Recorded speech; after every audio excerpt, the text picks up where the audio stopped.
Merhaba, Özkan Deniz. Aujourd'hui, je vais vous parler de 6 villes où vous pourriez vivre en Turquie, celles qui sont le plus agréables et celles où vous n'aurez aucun mal à vous installer. En Turquie, il existe énormément de villes où vivre avec plusieurs millions d'habitants. Vous avez aux alentours de 10, 12 villes en Turquie où il y a plusieurs millions d'habitants. J'ai déjà beaucoup parlé avec des amis qui vivent sur place en Turquie.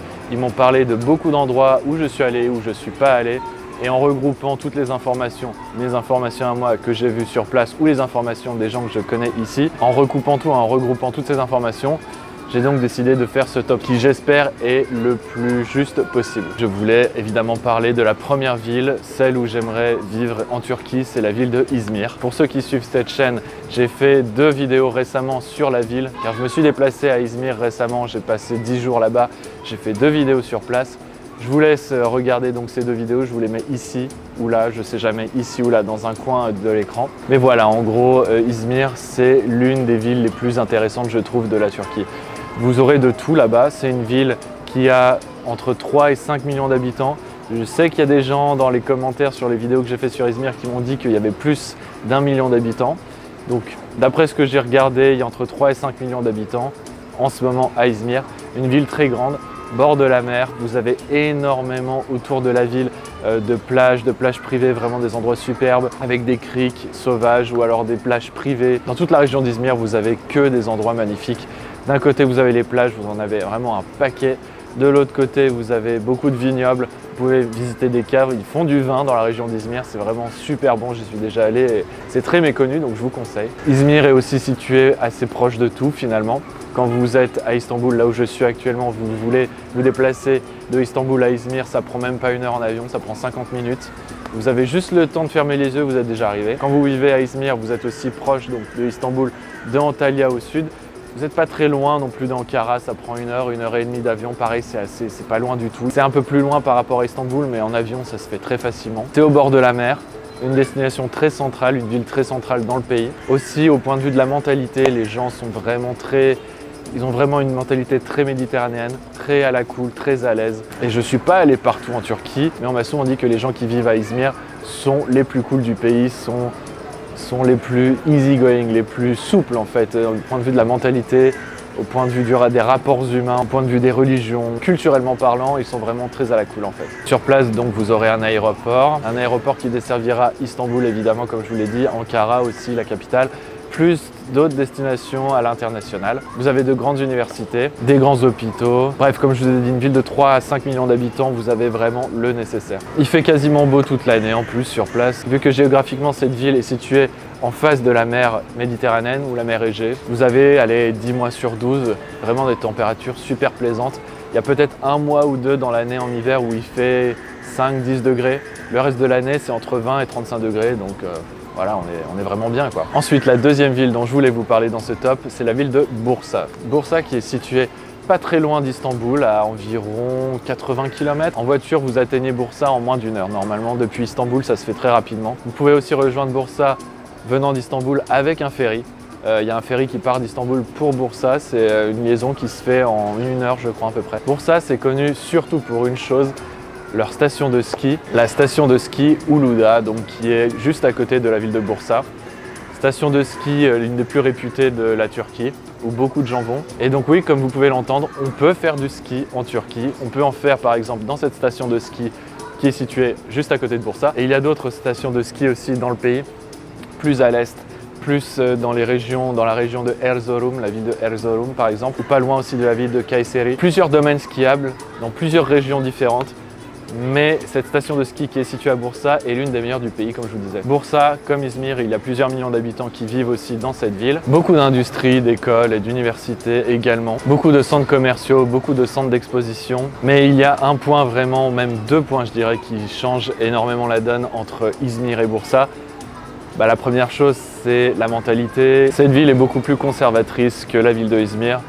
Là, de ce côté-là, il n'y a pas photo. Ça peut plaire à certaines personnes de vivre dans une ville comme Izmir qui propose une ambiance plus à la cool, plus vacances, et ça peut plaire aussi à d'autres personnes de vivre dans une ville plus conservatrice. Après tout, pourquoi pas. Et la deuxième chose, évidemment, Izmir, comme je vous disais, c'est vraiment une ambiance méditerranéenne où il fait chaud quasiment toute l'année, à part 2 mois dans l'année. Bursa, c'est vraiment une température plus continentale, un peu comme Istanbul en fait, vu que c'est très proche, les deux villes sont très proches l'une de l'autre. Vous aurez vraiment ce climat, comme je vous disais, en plus il neige et on a des stations de ski à Bursa, donc voilà, 4 ou 5 mois dans l'année, on a du vrai hiver, du vrai automne et du vrai hiver, et on a du vrai été aussi à Bursa. Voilà, c'est deux choses qui changent un petit peu par rapport justement à Izmir et Bursa. Je continue ce top en vous parlant de la ville de Antalya maintenant, qui est située donc dans le sud de la Turquie, principalement connue pour les Club Med ou les resorts, les énormes hôtels avec all-inclusive, où tout est privatisé. Je parle comme ça de ces endroits parce que bon, c'est pas trop mon délire quand je pars en vacances, j'ai pas l'habitude d'aller dans ces endroits-là, mais après tout, bon, pourquoi pas hein. C'est une ville vraiment magnifique, une superbe ville méditerranéenne, l'une des plus grandes du pays, où vous avez à la fois la montagne d'un côté et les plages de l'autre. Vous n'aurez pas de station de ski à Antalya car les montagnes sont pas assez hautes, mais vous pouvez faire des treks, vous pouvez faire de la randonnée très rapidement. Vous sortez de la ville, vous avez des montagnes directes en sortant de la ville, où vous avez aussi les plages qui sont très réputées dans la ville de Antalya. Le climat est chaud dans cette ville, il est très chaud. Et c'est pas seulement 2 mois dans l'année, c'est je dirais 6 ou 7 mois dans l'année où il fait vraiment très chaud. Et l'autre moitié de l'année, il fait chaud. Vous avez 6 mois dans l'année où il fait chaud et les 6 autres mois où il fait très chaud. C'est vraiment un climat tropical là-bas. Cette ville est beaucoup connue, comme je vous disais, pour le tourisme, donc tout ce qui est Club Med, resort, all inclusive, ce genre de choses. Vous aurez notamment la ville qui est située juste à l'extérieur de Antalya, à quelques kilomètres à l'extérieur, qui s'appelle Belek, qui propose énormément d'hôtels de ce type, avec des golfs, avec beaucoup de clubs de tennis, énormément de plages privées, bon vous voyez quoi. Mais Antalya, ça reste une ville immense avec tout le nécessaire qu'offre une grande ville. À savoir plusieurs millions d'habitants, de grands hôpitaux, de grandes universités, un peu comme à Izmir aussi. Mais juste une chose, soyez préparés pour la météo sur place, pour le climat, pour les chaleurs. J'essaye de prévoir un voyage pour bientôt en septembre pour aller à Antalya. Je vous ferai sûrement des vidéos si j'arrive à aller là-bas.